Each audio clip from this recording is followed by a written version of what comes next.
Good evening. We can reveal that 2 Afghan illegal immigrants who raped a child in a park are living a life of luxury in a cushy youth prison. The 2 Afghans brutally dragged a 15-year-old girl into the bushes and raped her after coming to Britain on a small boat. Now they're living it up in a young offenders institution where they get arts and crafts lessons, film nights, laptops, TVs, DVD players. They can play table tennis. They even get £20 worth of taxpayers' cash to spend on sweets in the prison shop. Now, according to The Sun, they even get their own individual cells, which obviously is different from a couple of the pictures we're showing you there, with ensuite showers as well. They have 30 hours of education each week and training in how to become a painter decorator or even a coffee shop barista. These are the 2 sex beasts, Jan Jahanzeb and Isra Niazal.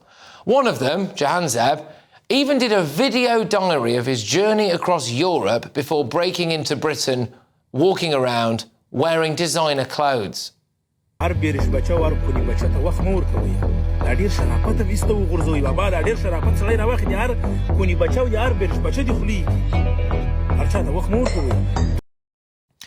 at the youth prison are quoted in The Sun as saying they think that those 2 might actually be lying about their age. Who'd have thought it, eh? Who'd have thought it? And they pretend not to be able to speak English when it suits them. Now, this has been a really bad week for the Refugees Welcome Brigade. A failed asylum seeker living in a migrant hotel raped a woman in her own home. An Iraqi small boat migrant was found guilty of sexual assault after attacking a woman on a train in Crawley. An Afghan national has been convicted of sexually assaulting 2 9-year-old boys in Nottingham. And one Afghan who answered, "I don't know," more than 150 times during an asylum application hearing and couldn't say how old he was, has been granted asylum. It's non-stop. It's every single day. Now, in the case of those 2 Afghan rapists, you break into Britain, you get taxpayers to pay for everything for you, you rape a child, and you're rewarded with a free laptop and a games console. It's disgusting, isn't it? Let's get the thoughts of my panel. We're joined by Reform UK candidate Orla Minahan, Tory peer Lord Bailey and former Labour Party advisor Matthew Larzer. Orla, I'll go to you first on this. So the 2 lads who are in prison now, it's a youth offenders prison, and they're getting... It's basically like a holiday camp for them. Yep. I have to control my rage because I am so utterly disgusted by what we're seeing. You know, we have to remember that the barrister in this case said that the footage was so appalling that he worried it would cause mass social unrest. That's how appalling it was. And yet these 2 boys, men, have come over illegally, they have raped a child, and then they are now rewarded in possibly circumstances and living accommodation that is far better than where they've come from. So there is zero consequence here. They can do what they want. There is zero deterrent because, frankly, we'll rape a child and then we will be put in the life of luxury that we did not have before we got here, all at our expense. They should be absolutely deported back to where they came from. No excuses. No, there is no other reason for them to be here. It is an absolute disgrace that this is happening. These girls' lives are ruined. Their parents are distraught. They will never be the same again, and these 2 are laughing in our face. Listen, there's no doubt that these 2 girls' lives have been ruined and these 2 men need to be held responsible for that. I just want to say 2 things, though. Firstly, this is not the fault of staff. The staff are just carrying out the job that they have to do. The other thing to say is their circumstances will change when they go to adult prison. They both look like they'll be in there long enough to have to be transferred to adult prison. But this goes to the wider thing is we now have to really consider what we do with people who commit offences here, because it's beginning to grate on the public in a way, and that's why you start to see people taking action in the street, and you now place innocent people through anger at risk, and I think politicians and the law are going to have to take that into account. We really need to do a little bit more about deporting people, and the amount of asylum cases we grant. I've always said it, we seem to be acting as if people are not gaming the system. The system is being gamed regularly and often, and somebody needs to stand in that gap. So the bloke who's on the left there of the image, if you're watching us on television, he is the one who did a video diary of himself dripping in designer clothes right across continental Europe and then broke into Britain on a small boat. Within months, he dragged a girl into the bushes in Leamington Spa and raped her. As Orla was saying there, the footage was so horrendous that his barrister claimed that if the public had been made aware of it, that it would basically potentially lead to riots, really, is what he was getting at. The response to that is to take him, obviously, out of the taxpayer-funded hotel he was staying in and put him into a private room with an ensuite, an Xbox, a laptop, a phone. They also have increased visitation rights, as many phone calls as they want, and 30 hours education, as well as 20 quid a week taxpayer-funded, on top of everything else, just so he can spend it on sweets. I mean, this guy must be laughing at us. Well, look, I mean, clearly it was an utterly despicable crime, and, you know, these two are a very, very nasty pair of individuals who I think we all agree we want to get out of our country as soon as is possible. And I can utterly understand the anger, obviously not only the anger about the crime, but also the anger about the fact that they're in this prison or this young offenders institution. I would guess that they're not being given special treatment. That is the sort of one they were assigned to. That is the regime. Thank goodness, generally, young offenders institutions have got a lot better. I don't think they've been treated differently to any other prisoner. The question is what happens to them while we wait for them to go, because it makes people... I understand they make you very uncomfortable.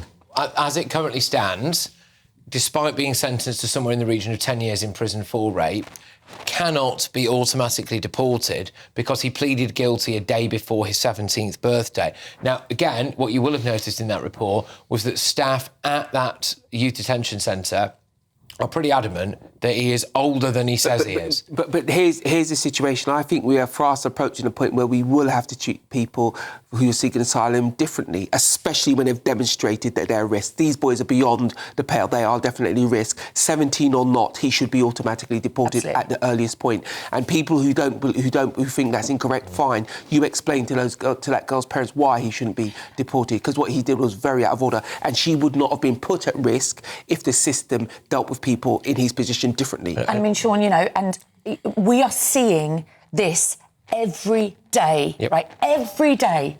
And there are the perpetrators are the rapists, but the perpetrators are also the government that is allowing these men in day after day. Life's being ruined. I went to the funeral on Tuesday of a girl that was murdered. And nobody is talking about what is happening. We're talking now about rapes, but there are girls being murdered by these men, and nobody is talking about it. And I cannot tell you how enraged I am, because we're talking about, you know, oh, should they be put in this institution? Should they be put in this? Do you know what?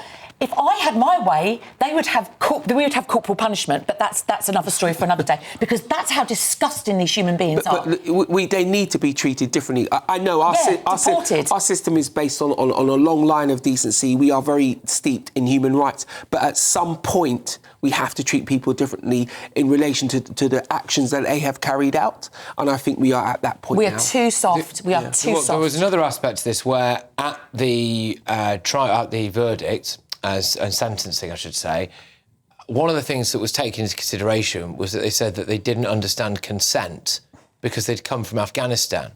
Well, OK, but, I mean, this is what we're inviting in every single day. Every day. Listen, that sounds like something that their brief told us. Yeah, I agree with Sean. I mean, clearly that didn't work, and they have been given heavy sentences.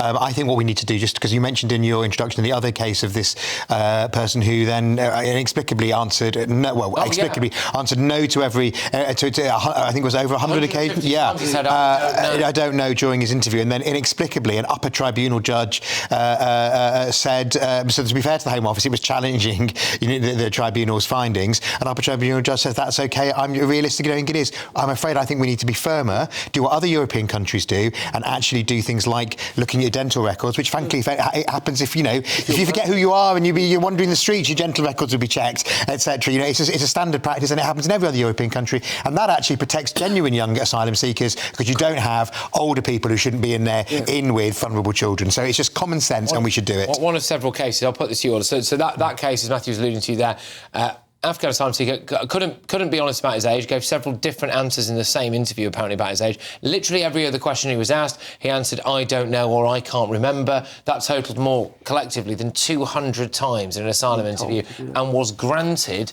asylum. But you're saying it's every flipping day. Well, a failed asylum seeker living in a migrant hotel raped a woman in her own home, guilty today. An Iraqi small boat migrant was found guilty of sexual assault after attacking a woman on a train. An Afghan national has been convicted of sexually assaulting 2 9-year-old boys in Nottingham. This is all this week. This is all this week. It feels like we're getting a spike in these cases now. It just feels like. I think what we're seeing is actually we're seeing things that have been happening have happened in the past, and we're only hearing about them now because the trials have happened and they've been to court, and you don't hear about these cases until we get to a court. So now we're seeing this, and what we're going to start seeing is an influx of many, many, many more of these. And I think we are going to get to a point where we are going to be absolutely, as a nation, completely shocked to our core about how bad this problem is, and it is absolutely out of control. But we're not stopping them coming in, Sean. They're still coming. I tell you what will probably end up now. Our judiciary has been held up as a paragon of brilliance